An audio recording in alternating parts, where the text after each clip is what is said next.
One. Welcome to HBTV.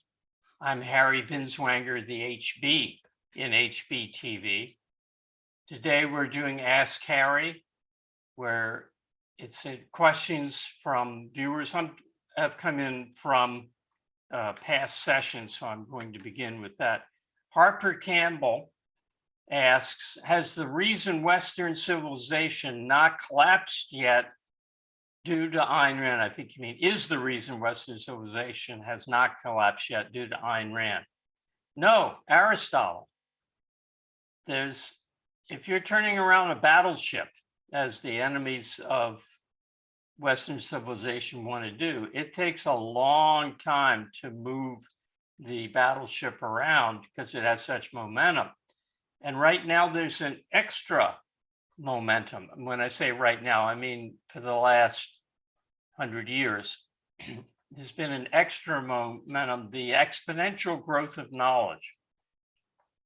Now, you know what exponential growth is, maybe not. It's growth that feeds on its own growth. So for instance, if you have compound interest on a loan, you are the lender now. The loan draws interest and that gets added to the principal. So now say it was $100 you loaned out at 10% interest. If it's compounded, that means that you now have 110 to loan for the loan. And the next time you will have, what is that, $11 in interest, which will be added to make 121, and then you get interest on that. So it's snowballing. It's growth that builds upon itself. Knowledge is that way because old knowledge builds on new knowledge. And the more knowledge there is, the faster knowledge grows. So it's a lot easier to make the next discovery, particularly technological discoveries, today than it was 300 years ago. And that was a lot faster than it was 1,000 years ago. So it's the fact that technology, well, let me back up, that knowledge grows exponentially. And we're at sort of the inflection point where it really takes off. And technology is based on knowledge. So technology grows exponentially. And then there's an additional fact. Technology itself aids the growth of knowledge that produces technology. What do I mean by that? Well, computers and the internet. That's a technological, right?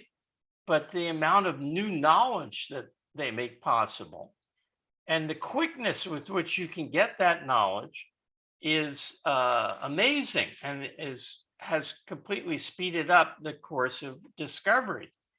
I think I mentioned this in another chat answer, but the discovery of the vaccine, Biogen vaccine, once they got the DNA sequencing made possible by technology from China, where the virus was almost exclusively at this point in time, January of 2020.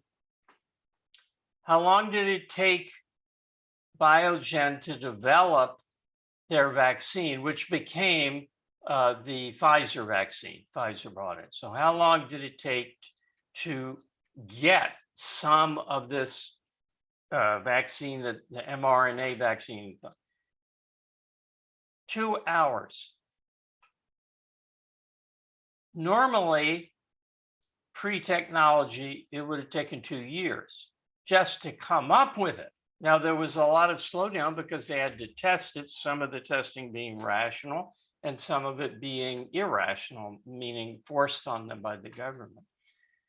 But the actual discovery, which is what we're talking about, well, actually, that shows a microcosm, the two forces that are meeting. The pace of discovery is measured in hours. The pace of government approval is measured now in months for an expedited thing like the COVID vaccine. Otherwise, it'd be measured in decades. Most significant drugs that are submitted to the FDA take at least a decade to be approved. And the FDA is part of the collapse of Western civilization. I call it the Federal Death Agency, because their sole mission is to stop people from using their own minds to take the substances that they want to take that they think can help them. And for a rational man who follows rational advice, it's only a barrier. So the rational are being sacrificed for the fools who take snake oil. There's no validity to the Federal Death Agency, the FDA. There should be no controls on any substance that's sold, whether it's marijuana or cocaine, heroin, crack, fentanyl, or Moderna's virus or Pfizer's vaccine, or Pfizer's vaccine, or any other substance. Substances cannot be illegalized. Actions, threats can be illegalized, but it's not a threat if I take a vaccine that's experimental. So you have the two forces there: technology greatly speeding up the development of a vaccine, and the bureaucracy making it not available for until hundreds of thousands have died, because they have to be satisfied that it's safe and effective. They have to be satisfied. It's not enough that you're satisfied, or you say, well, it may not be that effective, but let me try it. It was pretty damn easy to determine it was safe, contrary to the anti-vax people. It's completely innocuous and is out of your body. The original vaccine, as I understand it, as I've read from people that I think are informed, it is a matter of days, a couple of days. So this idea of, well, maybe it has long-term consequences. No, it doesn't. So anyway, the FDA had to be satisfied that, well, it'll be good. Why? Why did they have to be so? Why couldn't you take it and say, well, Moderna thinks it's good, Pfizer thinks it's good, I'm going to try it out. What have I got to lose? It won't hurt me and it might protect me from COVID. No, you're not allowed to do that. So there you have the forces of retardation and the forces of innovation meeting. And that is a big reason, the fact that there's both, not just retardation, that we haven't gone belly up in Western civilization yet. But stay tuned for the morning mail. Jose asked, did John know of 19th century historian John Clark Ridpath? Now he's referring to John Ridpath. John Bruce Ridpath from Toronto, Canada, was a close friend of mine, and he was an intellectual historian. He did great work on the evils of religion, on the evils of force, and on the development of individual rights and the bad intellectual pedigree of the antitrust laws. He did stirring lectures on the history of America, particularly in the Revolutionary period. And he died, I think it's now just a year and a half ago that he died. The question is, there was this historian, he's John Bruce Ridpath, there's this historian, John Clark Ridpath. Did he know him? I don't think so. I never heard John mention that. It's the kind of thing he might have well have mentioned, and he didn't, so I don't think he did. Five Below asks, what do you think of Andrew Tate being banned across all social media and some banking apps all at once? And what future implications does this have for public discourse and freedom in general? I'm for it. I think the implications are good.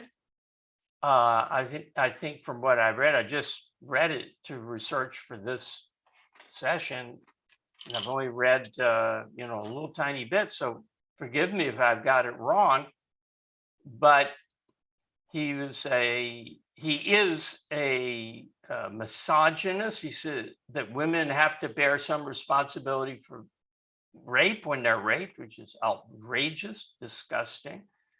He is one of these false alternatives to the proper view of man-woman relationships. And I'll get into that in a minute. But what you really want to know, what do I think about him being banned across all social media? I'm in favor of free speech. And that's why I support these bans. What did he say? Did you hear that? Yes, you got it right. I'm in favor of the right to free speech not being interrupted at all. And that includes the right to exclude from your property whomever you want for whatever reason you want. So whether it's a good reason or a bad reason, if it's your vehicle, if you own Twitter like Elon Musk will shortly, or your Zuckerman and Zuckerberg get for Facebook or whoever it is, and you don't want this guy using your resources, you have the right to exclude them, and probably the moral responsibility to do so if it's something outrageous like this. Now, I know that it's being done elsewhere to exclude anti-socialist, reasonable people. That's the right of the owner too. And if I had social media, if I owned it, I would exclude communists from mine. So if you support free speech, you have to support the right not to finance ideas that you loathe and detest. And these are detestable things that he's talking about. So I think I'm being a little bit combative, because when you ask about what implications does it have for the future for public discourse and freedom in general, it might have bad implications because people don't understand what I just said. So for people who have what Ayn Rand called a package deal concept of free speech, it's viewed as censorship to not allow somebody to use your microphone. So that spills over, and if you say, well, that's bad, you have to permit all views to be heard, then the government has to then censor or allow censoring of their content. You put together in one package force used to stop people on their own property, and force used by the government to stop. Well, it's the same thing. Sorry. Let me put it this way. If you don't get that you have the right to exclude from your property, that weakens your property rights, and it weakens your right to promote your own ideas on your own property. So I want to be able to say on this channel, I support laissez-faire capitalism. And the same mentality that would call it censorship if the owner, ARCUK, excluded me, would call it force and violation of other people's if I'm allowed to say my ideas. If you don't have the right to not say, you don't have the right to say. So there are possible bad implications unless this issue is straightened out. And I don't think I was as clear on what I just said as I could be, but when you blur an issue, like the difference between government bans and private individuals ban, then it works out to help the evil and hurt the good. And that's because this is blurred, it's going to have bad implications in that way.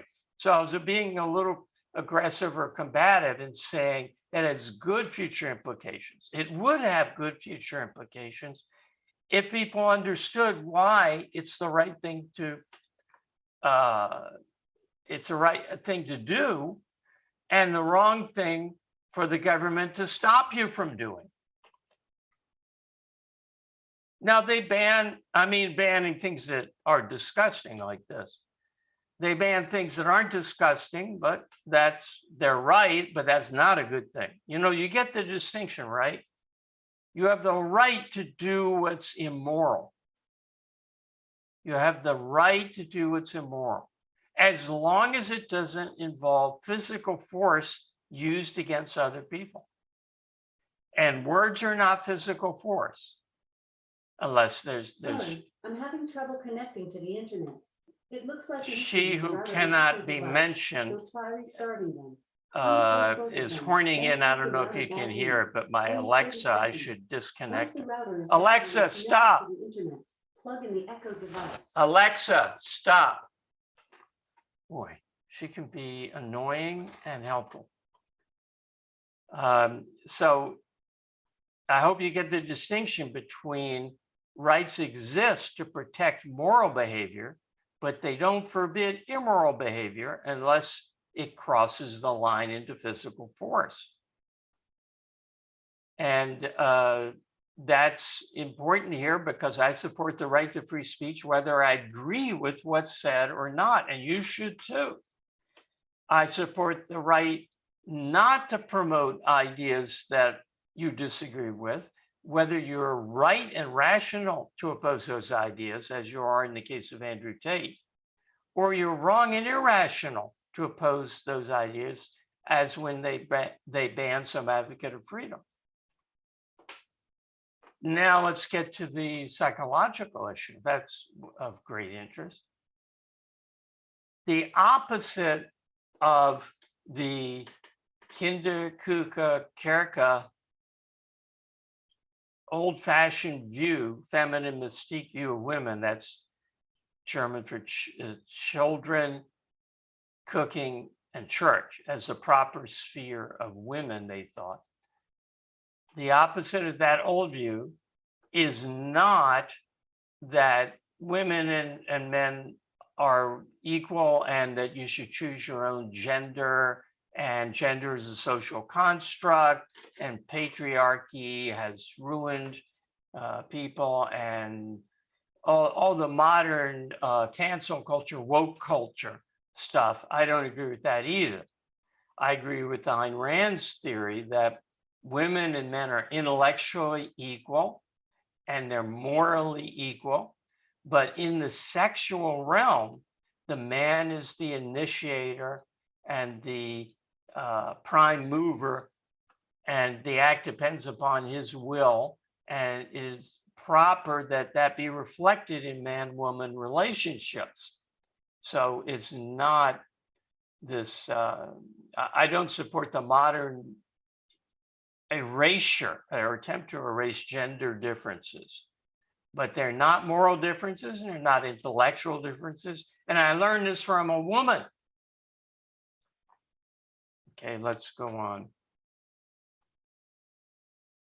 Oh, I was asked to announce, I'm happy to announce that at 9:45 p.m. UK time, which is 4:45 Eastern time or 1:45 Pacific time, Abortion is a Right with Harry Binswanger will premiere on the Briefly Objective YouTube channel. There's a link to it in the chat. Shazbot says, I'm from Russia. Should I learn math logic in addition to learning Aristotelian logic? You mean mathematical logic, like the predicate calculus and so forth? No, no, it's useless. Now, there's some fun to it if you treat it like a game. You know, I learned it, and they're kind of puzzles, mathematical puzzles, but it does not help thinking. Aristotelian logic does not help thinking very much. Really? Yeah, really. Because we already know it, having grown up in a culture past the Renaissance. I'm just listening to a wonderful course of lectures by Keith Lockitch on physics. And he's talking about how physics began with shepherds watching the night sky. Not just shepherds, but primitive people. That's where the first input to physical discovery came. And he makes the point very well, very good point, that don't read back your modern perspective, which is an Aristotelian perspective, into the ancient cultures, because they had no trouble accepting contradictory explanations. So they held that the stars were holes in a crystalline sphere that rotated, and that the stars were lamps held by deities, and that the stars were other things, the same stars. And they saw no problem with that. So Western civilization has internalized Aristotle's law of non-contradiction and Aristotle's syllogistic logic, and I was going to say a third thing, which is the best thing you could get from Aristotle. But I'll get to that in a second. We've internalized those things so that that couldn't happen now. But in ancient times, they did not seek an explanation that was consistent. Contradictions didn't bother them. And in India, in the 60s, this was still true. There was an article in Science magazine about Indian children who said that lightning was caused by the discharge of electrical charge in the clouds. And lightning is the jangle of Indra's bangles as she dances. That being some goddess, if I'm pronouncing it right.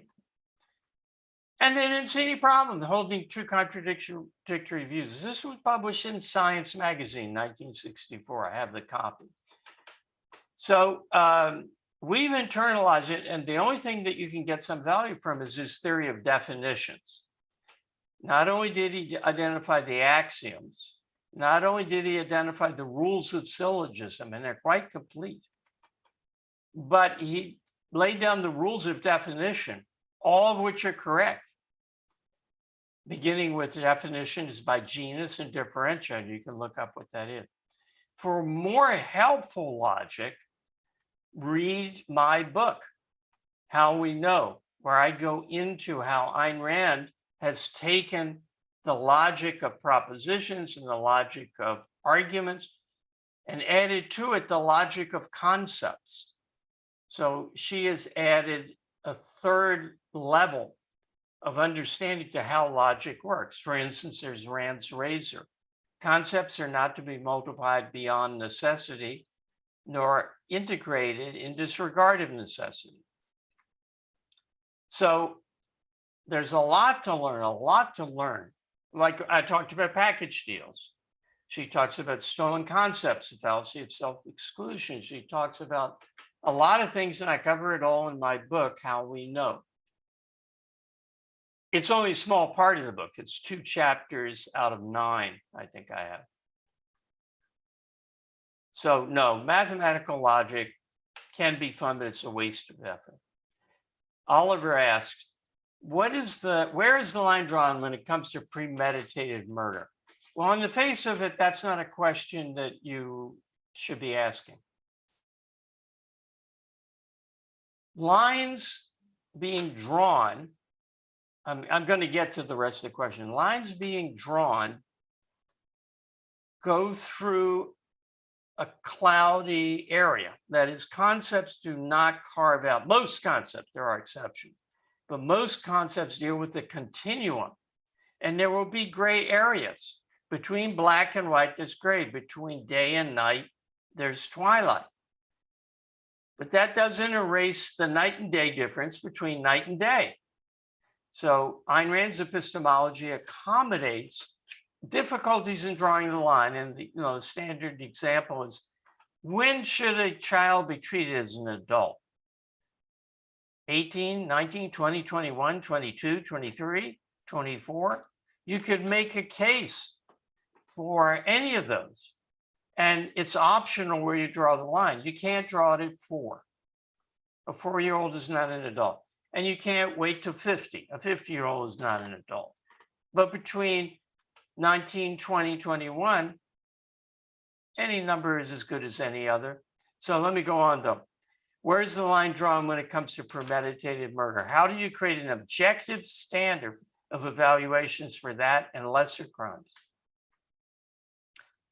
The lesser standard of evaluation, those are two different questions. Like premeditated has to do with how do you draw the line between he planned it in advance, he did it in a calm moment, versus crime of passion, he was swept away, he lost it briefly and he lashed out, which is still murder, but it's a lesser offense than if somebody coolly sits around on a Friday and plans a murder he'll commit on Monday and then does it.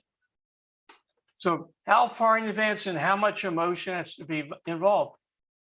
Well, it's the same thing. There's a range where it's optional and it doesn't matter just as long as the government sticks to one.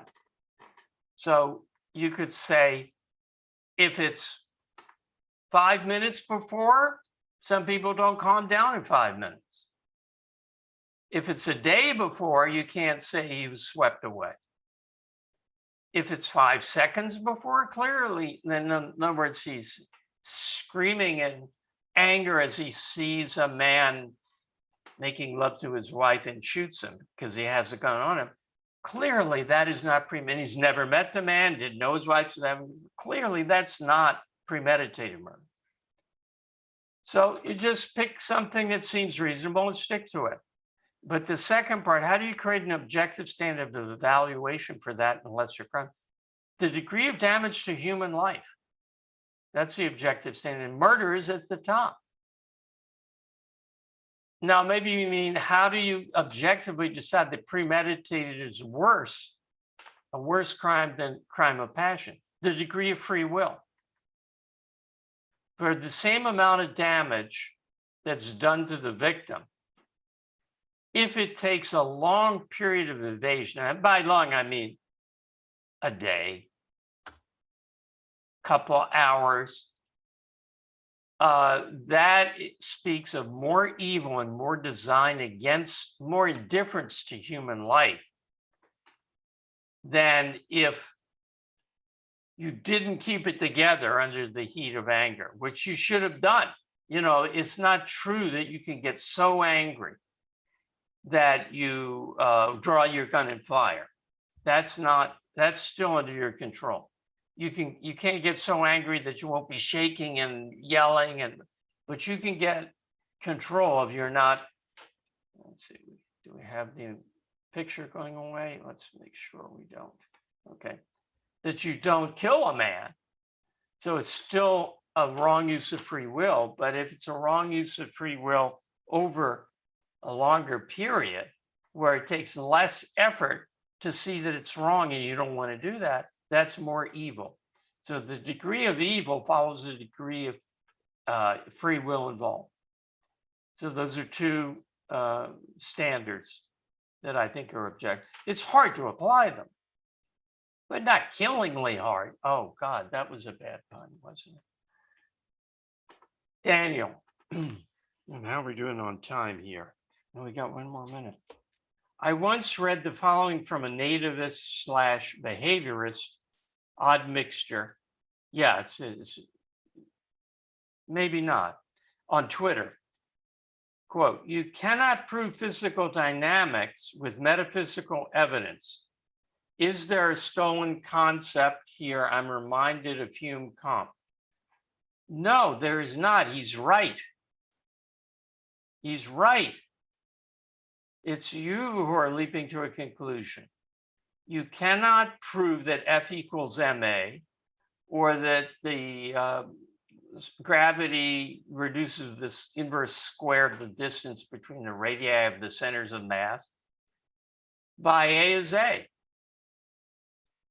Now, when he says metaphysical evidence, he has in mind, I'm sure, that kind of thing. A is A, existence exists, consciousness is conscious. I mean, not those specifically, but basic philosophical axioms about there is law of cause and effect, that kind of thing. So take that when you cannot go from there is law of cause and effect to heat flows from the cooler to the from the hotter to the cooler, which is thermodynamics. I'll take one more. Dr. Peikoff once said, this is from Baker, in a draft of the Fountainhead, Roark had an affair while waiting for Dominique to come to his way of thinking. No.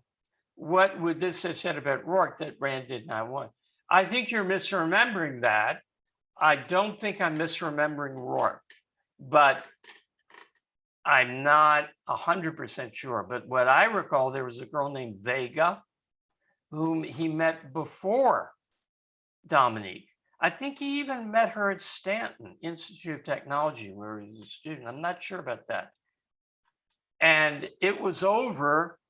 He had an affair with her, and it was over by the time that Roark came to New York. He visited her in New York. She was in New York being an actress, trying to be an actress, and he was in New York, and they visited, but they didn't have relations, as I recall it. So what didn't she, what about this did she not want? She just said, I think Roark has enough romance. I'll tell you another thing on the man-woman difference.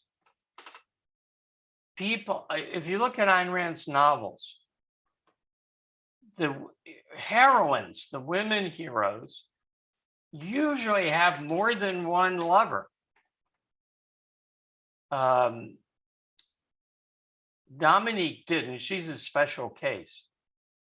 Kira had two, but she did it to save Leo's life. But Dagny had three men in her life. But the men didn't have different, the heroes didn't have different women in their lives. And I was asked by a friend, why is that? And I said, it's because Ayn Rand was a woman. Imagine that you, if you were a man, that you're writing about, a detective novel, and you want to use it to enjoy the story, you are going to have the man have different women before you have the woman that he loves have different men. So there's the difference of the sexes shows up there. You don't want to, the character that you yourself fall in love with, you don't want to see playing around or even having serious, because Dagny wasn't playing around, neither was Kira. You don't want to see multiple lovers. I mean, you wouldn't be totally against it if there's a plot reason for it, but it wouldn't be natural to you. And I think that's a sexual difference. Daniel has asked me to say again at 9:45 p.m. UK time, 4:45, so in 10 minutes or so, whatever your time zone is, 4:45 Eastern time. Abortion is a Right with Harry Binswanger will premiere on the Briefly Objective YouTube channel, link in the chat. So next time, I think I'm going to talk about a subject I talked about to my own subscribers to my website and email list, force versus the mind. Because Ayn Rand's great contribution in politics, political theory, was the grasping the connection of force versus the mind. With that, I will say goodbye until next week.